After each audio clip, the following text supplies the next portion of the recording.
Hey everyone. All right, so in this video, let's talk about Tomorrowland. So Dave over at Fresh Baked, he did an incredible video the other day, kind of showcasing, all these different things that are happening in Tomorrowland, and he kind of laid out his case as to why he believes that this means big things are coming to Tomorrowland, okay? So I agree with Dave, but then I also disagree with Dave. Now, there were a few points that he made. Number one, the recent permit filing to expand the Space Mountain queue into the upper level of the Starcade. That was number one. Number two was the Matthew Gotchula. He's a gentleman on Twitter. Very good source of news. He's usually correct when he says something. It usually happens. Very great, very accurate track record. He mentioned the other day that Disney essentially has the green light to remove the People Mover track. Okay, and it's going to probably happen this fall sometime. And then number three, Dave mentioned how Disney fan veteran Mr. Jim Hill mentioned that there are some plans to bring Frozen, more specifically Arendelle, to the old motorboat cruise area, and how that can affect the the monorail track, which affects Tomorrowland. So those are the three things that Dave laid out. So let's discuss the first two, which is the People Mover track and the Space Mountain queue. Okay, so I do agree with Dave. I think that these moves that are happening are indicative of a bigger issue or a bigger thing going on with Tomorrowland.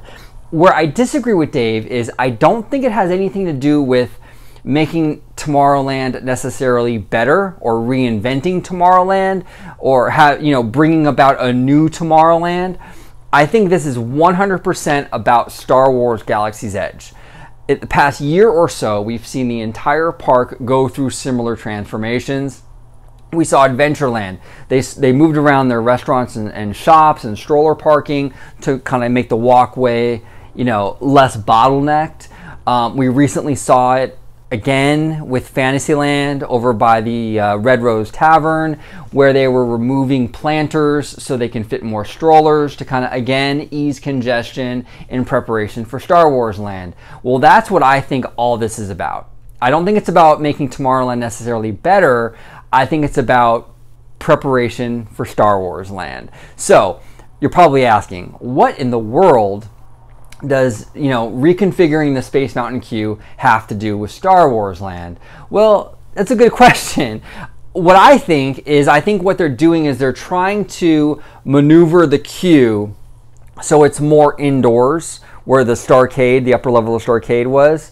I think they want it to go in there because they're probably going to put other stuff on that Space Mountain landing pad, okay, to get it off the main area of Tomorrowland. So maybe they'll put a bunch of outdoor vending carts up there. Maybe, I don't know, but I think that that's what they're doing. They're maneuvering it so they can use that huge area in front of Space Mountain for something else. It's all crowd control though. That's all they're doing. The People Mover track, that's another thing. You're probably wondering, it's overhead. What does that have to do with crowd control? It has a lot to do with crowd control because, yeah, technically the People Mover track is overhead, but it's attached to the ground, okay? And you can see that where it sits on the ground, there's also benches around it. So if they were to remove that track, they would really clear up this area. They could remove all those benches, remove the track. It would really, really open up Tomorrowland. Now, keep that in mind.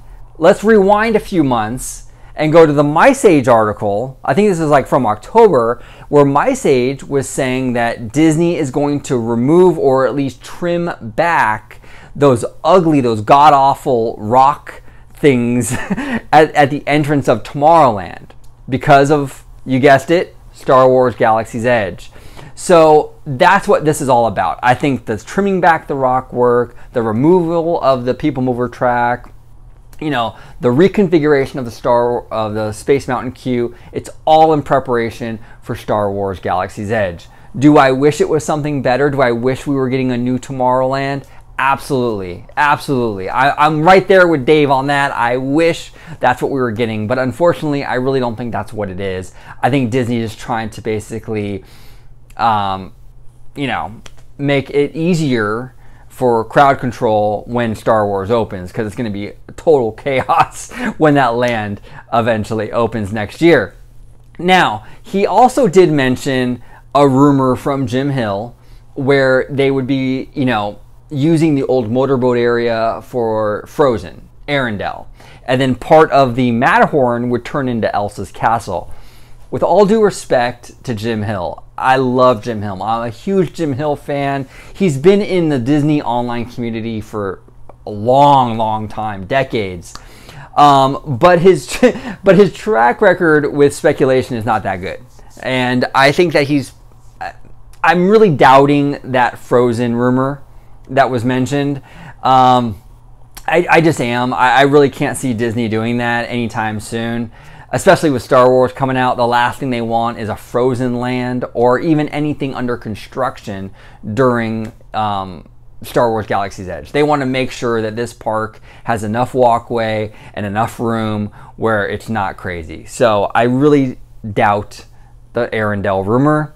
I could be wrong, and I much love to Jim Hill, but out of everything discussed, I think that's the least likely thing to happen. So that's what I think is going on with Tomorrowland. It's not the sexiest thing in the world. We're not getting a new Tomorrowland. We're not getting any new attractions. Essentially, all they're doing is reworking the land to make sure when Star Wars Galaxy's Edge opens that it's not so bottlenecked. It's not a coincidence that that they're opening up the walkways, and all of a sudden, lo and behold, they got, you know, the green light to remove the People Mover track. And it just so happens the People Mover track runs right over one of the most bottlenecked areas in Disneyland, which is the entrance of Tomorrowland. That's not a coincidence. And on top of what I mentioned earlier with the Mice Age rumor from like 4 or 5 months ago, you know, where they were talking about removing the rocks, it's all connected. This is all Galaxy's Edge preparation. But what do you guys think about this? Do you agree with me on this? Do you think that this is just Galaxy's Edge prep? Do you think that maybe you agree more with Dave, that maybe this is more indicative of something bigger, like a new Tomorrowland that's on the horizon? What do you guys think about this? I'd love to hear from you guys. This is a very interesting topic. I do know one thing though. Whatever happens, Disney needs to address Tomorrowland. It's abysmal. Abysmal. We have the worst looking Tomorrowland of any Disney park. They do have to address it, hopefully right after Galaxy's Edge opens. But we'll see what happens. But anyway, right there is the link to the Fresh Baked video that I'm referring to. If you haven't already, and if you're a Disney fan, I don't know how you're not subscribed to Fresh Baked, but if you're not, give Fresh Baked a subscribe. They are, not only do they give good content, they're great people. They really are super nice. And give them a sub if you haven't already. But check out the video. This is the video I'm talking about. That, you know, Dave kind of touches upon all these points. Really interesting stuff. Thank you guys so much for watching. I really do appreciate it. Like, subscribe. I do content on Disney all the time. And as always, have a wonderful day.